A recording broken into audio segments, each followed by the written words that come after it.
Hello বন্ধুরা, আমি মিতা আবারও একটা রেসিপি দেখার জন্য আপনাদের সবাইকে স্বাগত জানাই। আজকে আমি মটর চিকেন রান্না করে দেখাবো। এই মটর চিকেন রান্না করে আপনারা রুটি, লুচি, পরোটা, ফ্রাইড রাইস, পোলাওয়ের সঙ্গে একবার খেয়ে দেখুন, খুব ভালো লাগবে খেতে। চলুন তাহলে বন্ধুরা, আমি কিভাবে মটর চিকেন রান্না করেছি দেখে নেওয়া যাক আজকের আমার রেসিপিতে। আর বন্ধুরা অবশ্যই পুরো ভিডিওটি দেখবেন আর একটা লাইক দেবেন। আপনাদের একটা লাইক আমাকে নতুন ভিডিও বানাতে উৎসাহ জাগায়। মটর চিকেন রান্না করবার জন্য এখানে আমি 1 কিলো চিকেন নিয়েছি আর 500 গ্রাম মটরশুঁটি নিয়েছি।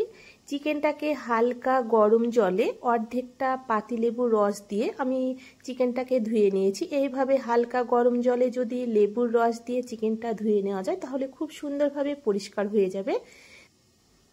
এখানে মশলা ভাজবার জন্য প্রথমে কড়াইতে 1 চামচ তেল দিলাম, 2টো পেঁয়াজ, 10-12 কোয়া রসুন এবং 2 ইঞ্চি আদা আর 10-12টা লাল কাঁচা লঙ্কা দিয়ে হালকা বাদামি করে প্রথমে ভেজে নিয়েছি। এরপর একটা বড় সাইজের টমেটো দিয়ে টমেটোটাকেও হালকা ভেজে নেবার পর এখানে 10-15টা গোলমরিচ দিয়ে বাদামি করে ভেজে নেব।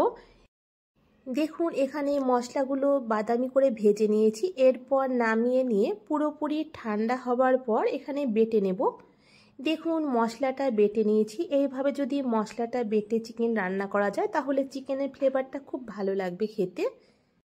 এরপর চিকেন রান্না করবার জন্য কড়াইতে পরিমাণ মতো তেল দিলাম। এখানে ফোড়নে 1/2 চামচ গোটা জিরে, একটা দারচিনি, 4টে ছোট এলাচ, 2টো তেজপাতা আর একটা জায়ফলে 4 ভাগের 1 ভাগ আর খুব সামান্য পরিমাণ জয়িত্রী দিয়ে ফোড়নটাকে হালকা বাদামি করে ভেজে নিয়েছি। এরপর এখানে 100 গ্রাম পেঁয়াজ কুচি দিলাম। দেখুন পেঁয়াজ হালকা বাদামি করে ভেজে নিয়েছি। এরপর গ্যাসের ফ্লেমটা লো করে দিয়ে কয়েক দানা চিনি আর 1 চামচ কাশ্মীরি লঙ্কার গুঁড়ো দিলাম। এইভাবে চিনি ও কাশ্মীরি লঙ্কার গুঁড়ো দিলে চিকেনের কালারটা খুব সুন্দর আসবে। গ্যাসের ফ্লেমটা লো রেখে এখানে বেটে রাখা মশলা দিলাম। তারপর 1 চামচ ধনে গুঁড়ো, 1 চামচ জিরে গুঁড়ো, 1/2 চামচ হলুদ গুঁড়ো দিলাম। মশলাটা যাতে লেগে না যায় তাই সামান্য পরিমাণ জল দিয়ে মিনিট 3 সময় নিয়ে মশলাটাকে কষিয়ে নেব। দেখুন গ্যাসের ফ্লেমটা লো রেখে মশলাটাকে ভালো করে কষিয়ে নিয়েছি। মশলা থেকে তেল ছাড়তে শুরু করেছে। এরপর চিকেন দেব। এইভাবে যদি মশলা ভেজে নিয়ে চিকেন রান্না করা যায় চিকেনের স্বাদটা খুব ভালো লাগে। এরপর পরিমাণ মতো লবণ দিলাম। লবণ দেবার পর গ্যাসের ফ্লেমটা মিডিয়াম টু লো রেখে চিকেনকে কষিয়ে নেব।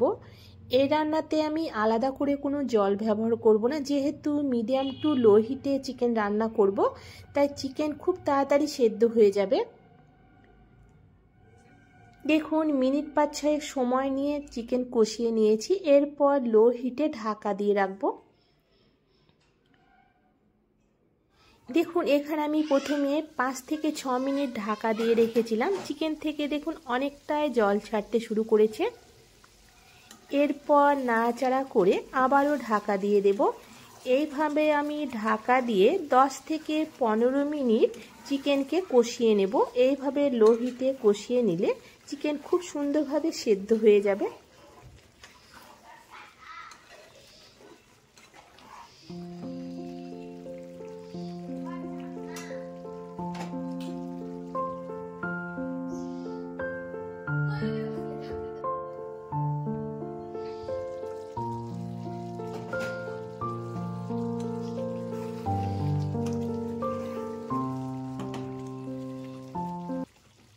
দেখুন এখানে আমি 15 থেকে 20 মিনিট এইভাবে ঢাকা দিয়ে চিকেনকে কষিয়ে নিয়েছি। মাঝে মাঝে আমি ঢাকনাটা খুলে নাড়াচাড়া করে দিয়েছিলাম।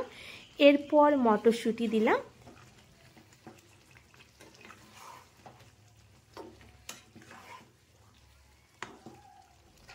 মটরশুঁটি দেবার পর চিকেনের সঙ্গে আবারও ঢাকা দিয়ে মিনিট 3-4 সময় নিয়ে কষিয়ে নেব।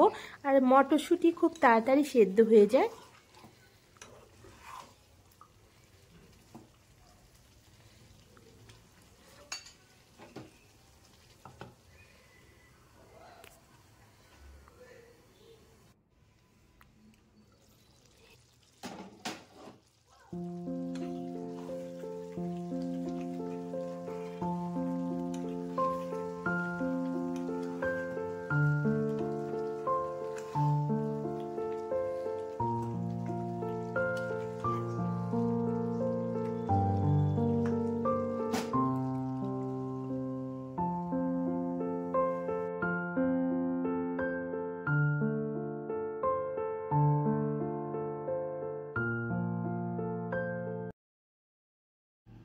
দেখুন এখানে মিনিট 3-4 সময় নিয়ে আমি ঢাকা দিয়ে চিকেনের সঙ্গে মটরশুঁটি কষিয়ে নিয়েছি। এখানে চিকেন ও মটরশুঁটি পুরোপুরি সেদ্ধ হয়ে গেছে দেখুন।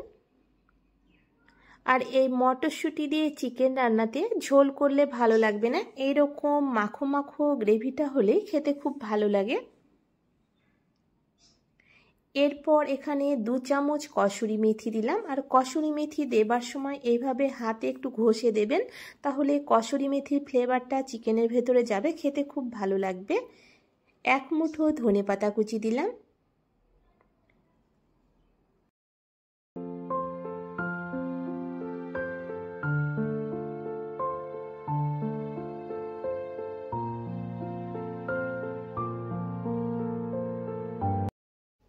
এরপর 1 চামচ গরম মশলা গুঁড়ো দিলাম।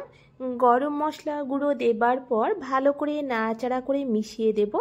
তারপর গ্যাসের ফ্লেমটা একদম লো রেখে 1 মিনিট লো হিটে ঢাকা দিয়ে রাখবো।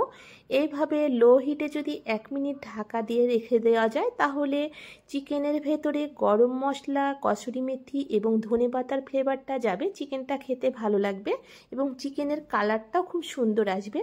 দেখুন 1 মিনিট লো হিটে ঢাকা দিয়ে রেখেছিলাম। চিকেনের কালারটা দেখেই বুঝতে পারছেন কতটা সুন্দর এসেছে। আর গ্রেভিটা ঠিক এইরকম রাখলেই ভালো লাগবে, এর চাইতে বেশি গ্রেভি রাখলে ভালো লাগবে না। আপনারা তো চিকেনের অনেক রকম রেসিপি করে খেয়েছেন, একবার না হয় আমার মতো করে মটর চিকেন রান্না করে খেয়ে দেখুন, আশা করছি ভালো লাগবে। ভালো লাগলে বন্ধুরা অবশ্যই বাড়িতে ট্রাই করে দেখতে পারেন। আজকের মতো এই পর্যন্ত বন্ধুরা, দেখা হচ্ছে পরবর্তী ভিডিওতে। ততক্ষণে সবাই ভালো থাকবেন, সুস্থ থাকবেন। ধন্যবাদ বন্ধুরা আমার আজকের এই ভিডিওটি দেখার জন্য।